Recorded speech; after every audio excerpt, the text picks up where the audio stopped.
بسم اللہ الرحمن الرحیم۔ شروع کرتا ہوں اللہ کے نام سے جو دلوں کے حال بخوب جانتا ہے۔ تمام ناظرین کو عثمان وائس چینل پہ دل کی اتھا گہرائیوں سے خوش آمدید اور محبتوں بھرا السلام علیکم۔ اللہ پاک سے دعا ہے اللہ پاک آپ کے دل کی ہر جائز اور ضروری حاجات کو پورا فرمائے، آمین۔ مفتی محمد تقی عثمانی صاحب فرماتے ہیں کہ کراچی میں گردے کے ایک اسپیشلسٹ ہیں۔ ان سے ایک مرتبہ میرے بھائی نے پوچھا کہ آپ ایک انسان کے جسم سے گردہ نکال کر دوسرے انسان کو لگا دیتے ہیں، لیکن اب تو سائنس نے بہت ترقی کر لی ہے، تو کوئی مصنوعی گردہ کیوں نہیں بنا لیتے تاکہ دوسرے انسان کے گردے کو استعمال کرنے کی ضرورت ہی پیش نہ آئے۔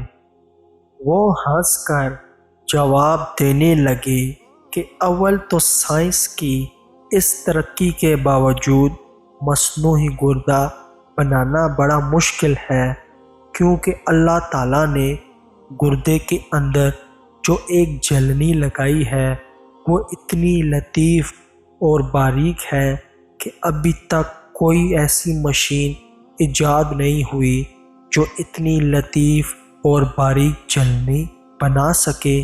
اگر بلا فرض ایسی مشین ایجاد ہو بھی جائے اور ایسی جلنی بنا بھی لی جائے تو اس پر اربوں روپے خرچ ہوں گے، اور اگر اربوں روپے خرچ کر کے ایسی جلنی بنا لی جائے تب بھی گردے کے اندر ایک چیز ایسی ہے جو ہماری قدرت سے باہر ہے۔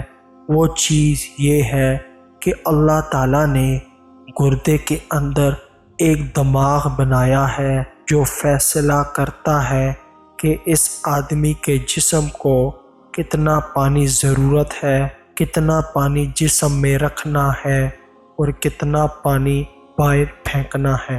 ہر انسان کا گردہ اس انسان کے حالات کے مطابق، اس کے جسم کے مطابق اور اس کے وزن کے مطابق یہ فیصلہ کرتا ہے کہ کتنا پانی اس کے جسم میں رہنا چاہیے اور کتنا پانی باہر پھینکنا چاہیے، اور اس کا 100% فیصلہ درست ہوتا ہے۔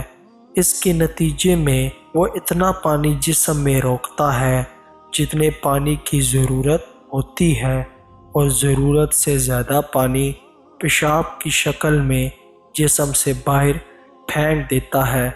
لہٰذا اگر ہم اربوں روپے لگا کر مصنوعی گردہ بنا بھی لیں تب بھی ہم اس کا وہ دماغ نہیں بنا سکتے جو اللہ تعالیٰ نے ہر انسان کے گردے میں پیدا فرمایا ہے۔